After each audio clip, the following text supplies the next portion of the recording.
Hi! On the Woodpecker today? I finished my bandsaw.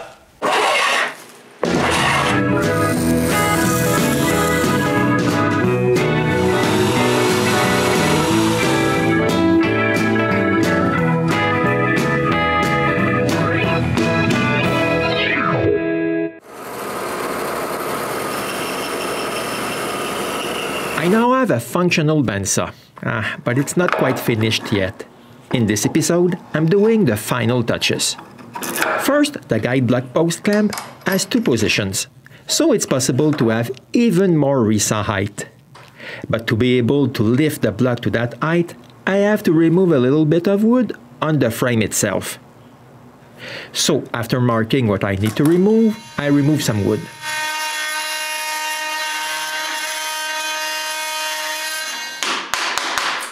I also see that I need to cut the top enclosure.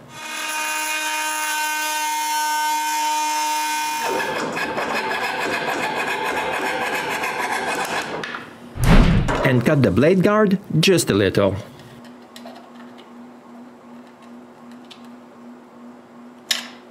I'm not done. I also need to remove part of the door.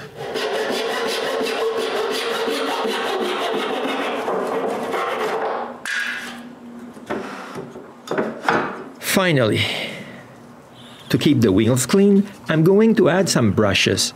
So I went to the dollar store and bought two cheap scrubbing brushes and cut their handles off. Next, I drill 2 holes into a scrap piece and cut it in between. This will be my depth adjustment. Then I glue the brushes supports with epoxy and leave them to dry. I want my power switch just here, so I cut a piece of maple.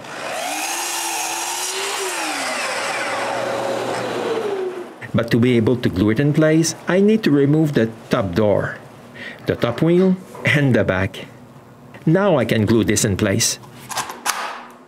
I know, it's hard to believe, but the back lower shaft support is not glued yet. I remove it and glue it in place. After putting back the 2 screws, I can drill for the rest and screw them.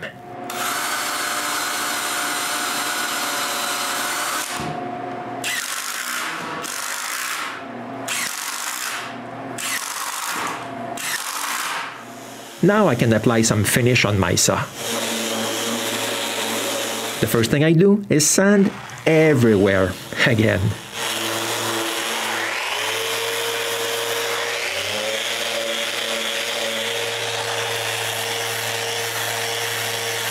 While doing that, I chamfer all the sharp edges with the sander.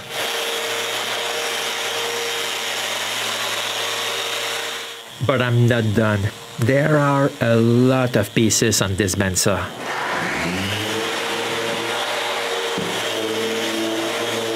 Eventually, I'm done. This is the pile I'm going to paint green. The handles will be black, and the rest will just be varnished. The first thing I do is clean all the wood. Then I can start painting it.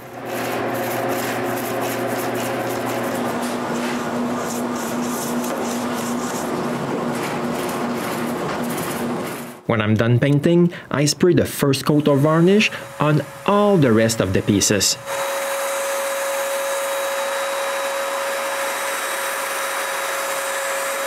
For the frame, I begin with the bottom.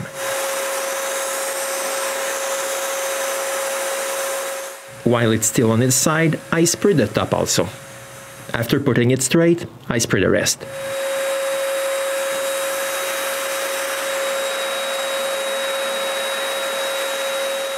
When the varnish is dry, I sand it a little, just to remove the bumps in the finish.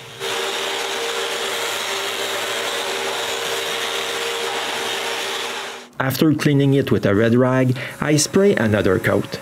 I also paint a second coat on all the painted pieces. The next day, the varnish and paint are dry, and I spray a coat of varnish on top of the paint and a third coat of varnish on the rest. The next day, all this varnish is dry, so I can remove all the masking tape I stuck all over the place to protect the metal. Next, I can reassemble it. After assembling the top wheel frame, I can put it in place. Then the wheels, the motor, and all the rest.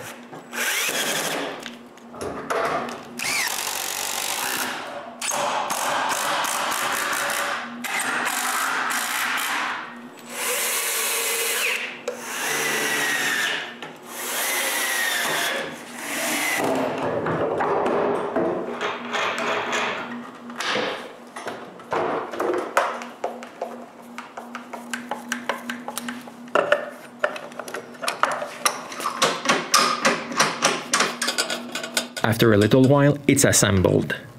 But it's not done. Up until now, I powered the motor with the power from my table saw.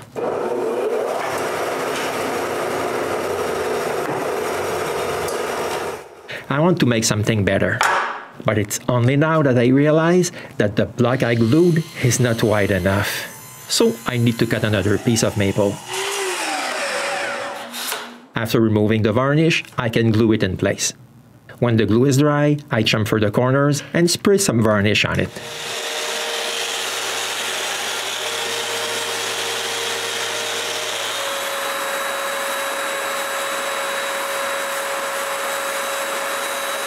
The next day it's dry, so I can install the electrical boxes.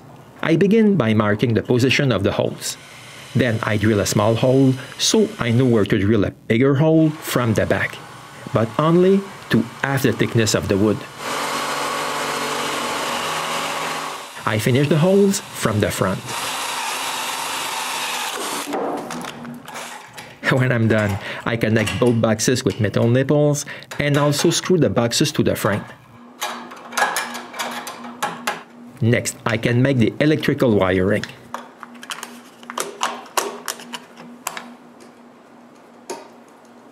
But when I try to screw on the plug cover, I notice that I can't, because I put the boxes too close to the frame. To fix this, I simply cut part of the cover. Now I can try my new electrical installation.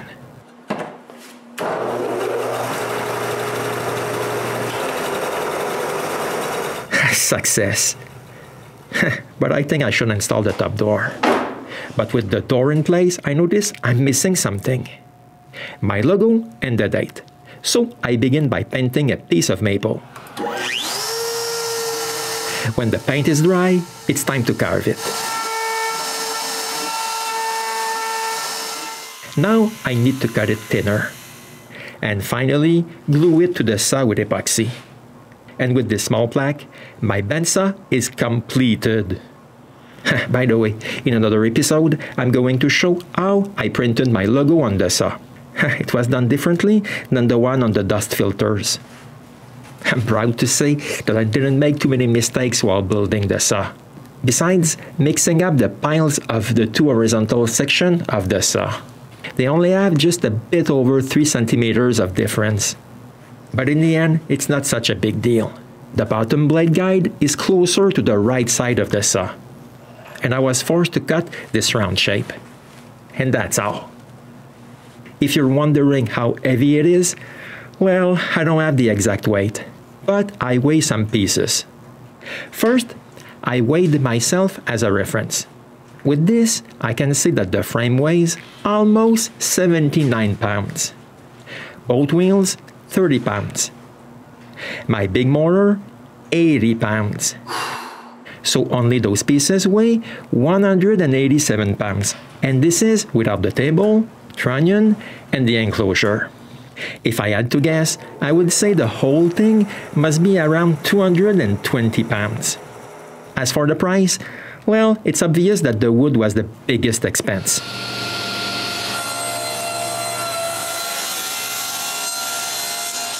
Since I bought my bearings at a surplus store, my shafts and bearings didn't cost that much. And last, the motor. Over this, you have to add the price of the paint, varnish, glue, belt, and screws. But now I have a nice saw, and it's working great.